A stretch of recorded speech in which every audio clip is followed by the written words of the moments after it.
चले आगे बढ़ेंगे खबरों में। इस बीच बड़ी जानकारी, हरियाणा चुनाव से सियासी हलचल अब तेज हो गई है। उम्मीदवारों की पहली सूची आने का इंतजार है। आज आ सकती है बीजेपी की पहली लिस्ट, आज सामने आ सकती है। करीब 3 दर्जन नामों की पहली सूची सामने आ सकती है। ये वो उम्मीदवार जिनका पैनल में अकेला नाम शामिल है। कल आ सकती है कांग्रेस आपकी पहली सूची। अनुमान लगाया जा रहा है कि कल कांग्रेस और आम आदमी पार्टी की पहली सूची सामने आ सकती है। फिलहाल हरियाणा चुनाव से सियासी हलचल तेज हो चुकी है, क्योंकि अब चुनाव की तारीखें नजदीक आ रही है। क्योंकि तारीखों में भी यहां पर जो है वो बदलाव किया गया, लेकिन अब ये कहा जा रहा है कि 1 से 2 दिन में जो सूची है वो सामने आ सकती है। हमारे साथ एसोसिएट एडिटर देवेंद्र कथुरिया जुड़े हुए हैं और ज्यादा जानकारी लेंगे।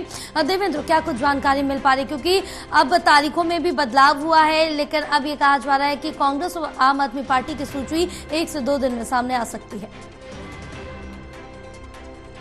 पहली खबर तो ये है कि बीजेपी की सूची का पिछले 3-4 दिन से इंतजार हो रहा है, लेकिन आज सूची आ सकती है। बहुत संभावना है कि बीजेपी की करीब 3 दर्जन 35 से 40 नामों की ऐसी सूची जिसमें सिर्फ एक नाम है, किसी पर कोई विवाद नहीं है, ना कोई विरोध का डर है, वो सूची आज आ सकती है। और जो जिनके नाम है पैनल में सिंगल नाम है, ऐसे 35 से 40 लोग, आज उनके समर्थक काफी खुश है। उनको लगता है कि उनके नेताजी का नाम आज फाइनल तौर पर सामने आ जाएगा। उसके बाद तैयारियां और तेज हो जाएगी। बहुत सारे टिकटार्थी दिल्ली में 83 नंबर की लोधी स्टेट की कोठी पर मनोहर लाल जी से मिल रहे हैं।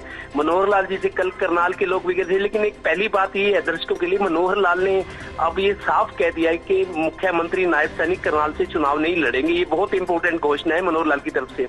उनकी आंख का दरअसल ऑपरेशन हुआ है, वो अपने घर पर है, कम लोगों से मिल रहे हैं। करनाल के कुछ लोग मिलने गए थे, लेकिन करनाल का जिक्र आया तो मनोहर लाल ने ये बोल दिया कि सीएम करनाल से चुनाव नहीं लड़ रहे हैं। बाकी जो लोग हैं मेरे को उनके नाम ध्यान है। रेणुबाला गुप्ता जो 2 बार मेयर रही हैं, जगमोहन आनंद है, संजय बटला जो ओएसडी रहे हैं जब मनोहर लाल जी मुख्यमंत्री थे, करनाल का काम देखते थे।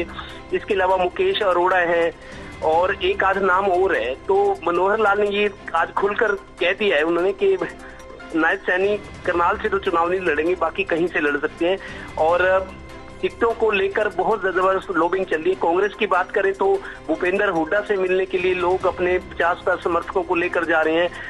एक नेता का कहना है कि पूरा दिन भूपेंद्र हुड्डा का 15 ताल कटोर रोड पर जो बंगला है दीपेंद्र हुड्डा के नाम मंडित है, वहाँ पूरा दिन लोग इंतजार करते रहे, लेकिन भूपेंद्र सिंह हुड्डा की एक झलक मिली और वो राम राम करते हुए सबको निकल गए। तो बड़ी जिज्ञासा और मैं उत्सुकता और बेचैनी बनी हुई है। जो लोग दावेदार हैं, जिनको उम्मीद है कि टिकट मिल सकती है हमें, जो डिजर्व करते हैं, या उनको ये डर है कि उनका कॉम्पिटिटर कहीं बाजी ना मार जाए, तो तमाम तरह की कयास और संभावनाएं, आशंकाएं बनी हुई हैं। आम आदमी पार्टी और कांग्रेस की बात करें, उनकी पहली सूची कल आ सकती है।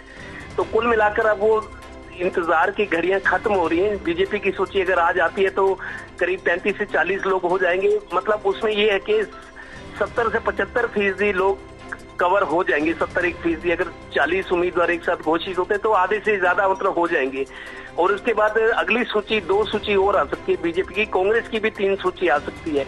पार्टियां फूक कर कदम रख रही हैं। ये भी देख रही है, कांग्रेस ये देख रही है कि बीजेपी का फलां जगह से कौन सा उम्मीदवार आ सकता है। तो इफ एंड बट्स भी लगे हुए हैं, संशोधित रणनीति भी सामने आ सकती है। जैसे बीजेपी अगर 40 सीटों पर 35 पर आज उम्मीदवार घोषित कर देती है, तो कांग्रेस को भी शायद उन सभी उम्मीदवारों को ध्यान में रखना होगा कि उनके लिए कौन सा मुफीद होगा, कौन सा उम्मीदवार। जातीय समीकरण भी साधने हैं, पार्टी के अंदर विरोध भी ना हो, जीत का फैक्टर भी है।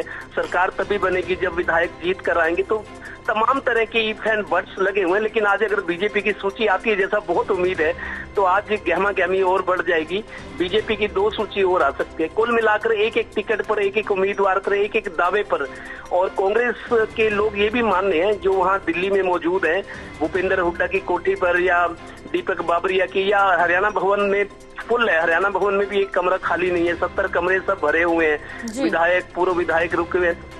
तमाम तरह की गहमा गहमी है। लेकिन कांग्रेस के लोग ये मान रहे हैं कि कांग्रेस में जिस तरीके से बहुत ज्यादा दावेदारी है टिकटों की, अगर एक आदमी का टिकट अनाउंस होता है, उसके प्रति विरोध बढ़ता है, तो बागी होने के, निर्दलीय चुनाव लड़ने की चांसेस भी बढ़ जाते हैं। बिल्कुल, तो कांग्रेस को बहुत बड़ा नुकसान हो सकता है। कांग्रेस नेता मान रहे कि अगर बगावत होती है तो। बिल्कुल बिल्कुल। फिलहाल तमाम जानकारी साझा करने के लिए बहुत शुक्रिया आपका।